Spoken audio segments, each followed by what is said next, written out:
April 3rd, 1847. The California Star, Yerba Buena, California. To the editor of the Star, San Francisco, April 1st, 1847. Sir, I have but this moment arrived in Captain Sutter's launch from Fort Sacramento after a passage of 2.5 days, and learning that your paper is about to go to press, I hasten to drop you a few lines. Mr. McKinstry has already informed you of the result of the last expedition, in which I brought in 17 of the sufferers. In my last report from the mountains, I stated that one of my men by the name of Clark, one of the men left at the cabins by Mr. Reed, was lost in the snowstorm, in which Mr. Reed and party suffered so severely. I am happy to state that he was rescued by the last party of 5 men that I sent. He had succeeded in killing a bear and had subsisted upon the meat until the day before the timely aid arrived, and has come in safely, as also 5 others from the cabins. Likewise, 11 of the 14 persons left by Mr. Reed on the road, viz., Mr. Breen, wife and 5 children, and 3 children of Mr. Graves, one of which was an infant at the breast, and Mary Donner, a girl about 11 years of age, 3 of the latter children having been packed on the backs of Oakley, Stark, and Stone. The other 5 were 3 children of Mr. George Donner, between the age of 1 and 4 years, girls, John Baptiste, a Spanish boy in the employment of Mr. Donner, and Simon Murphy, a boy of 6 years of age.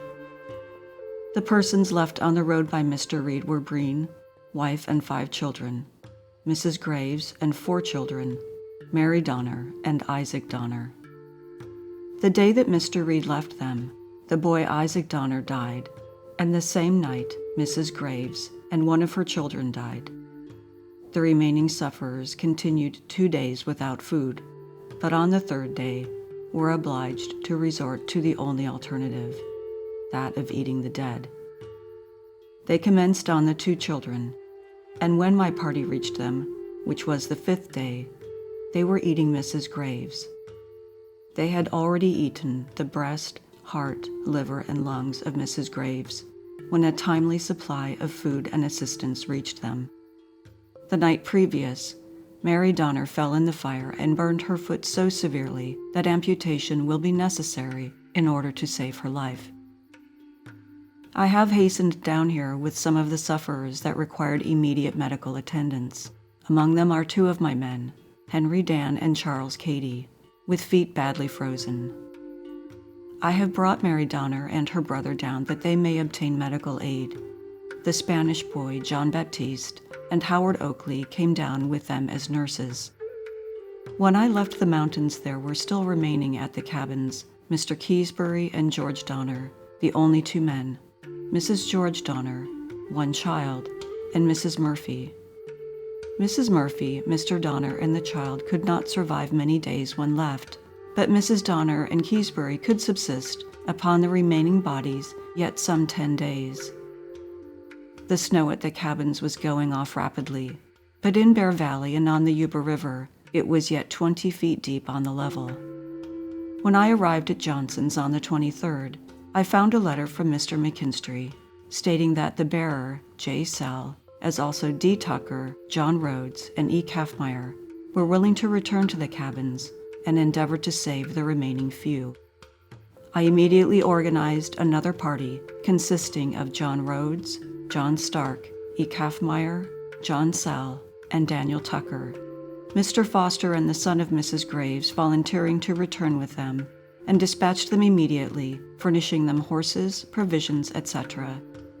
I hope, ere this, that they have succeeded in saving at least 2 of those remaining there.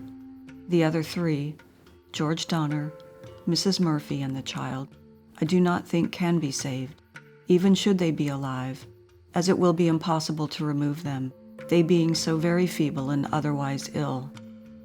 When I arrived at Fort Sacramento, I dispatched William Thompson to meet the party on their return with a fresh supply of coffee, sugar, cocoa, etc.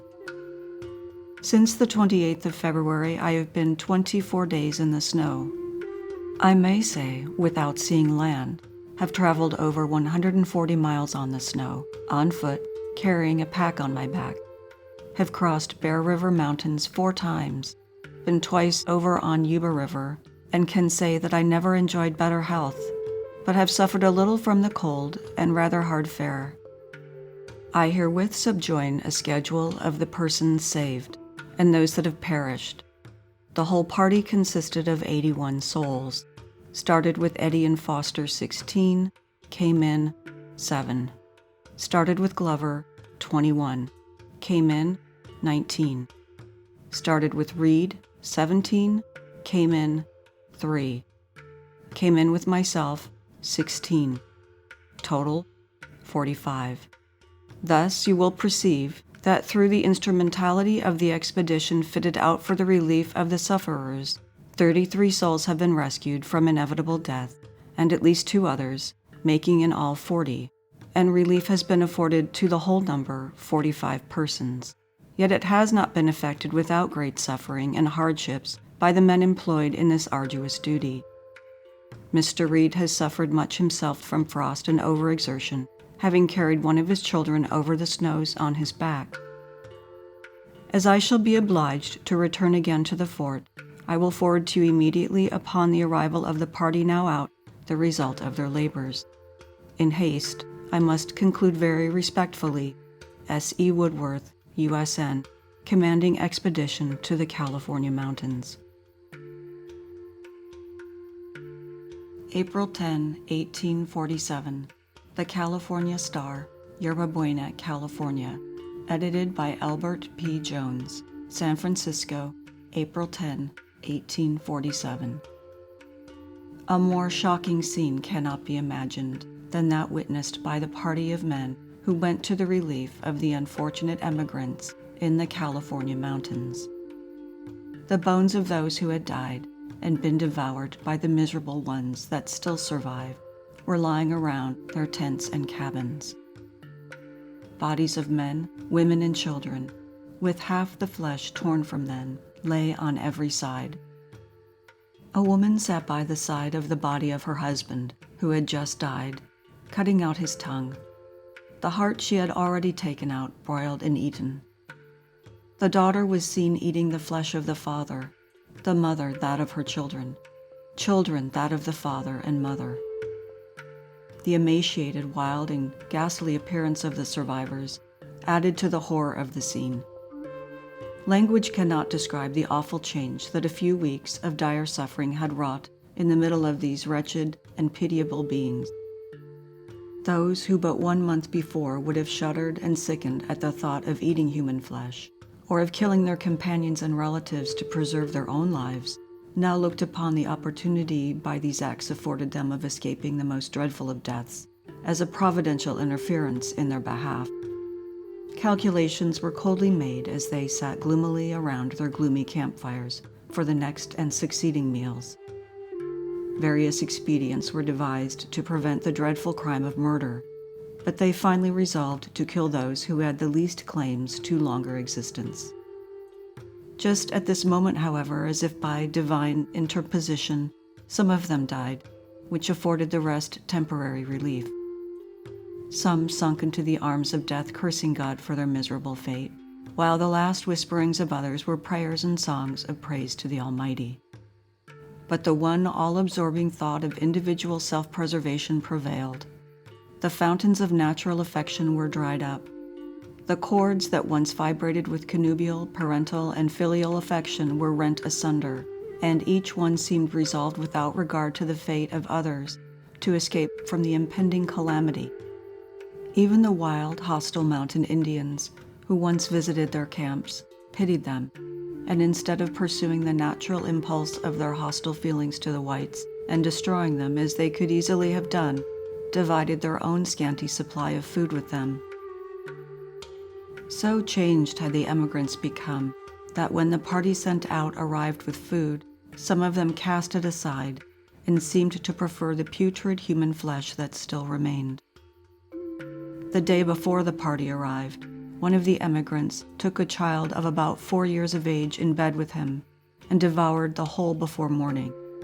and the next day ate another about the same age before noon. It is thought that several more of these unfortunate people might have been saved, but for their determination not to leave their property. Some of them who started in loaded themselves with their money and other effects to such an extent that they sunk under them and died on the road. According to the best accounts, 43 died from starvation. They were principally from the neighborhood of Independence, Missouri.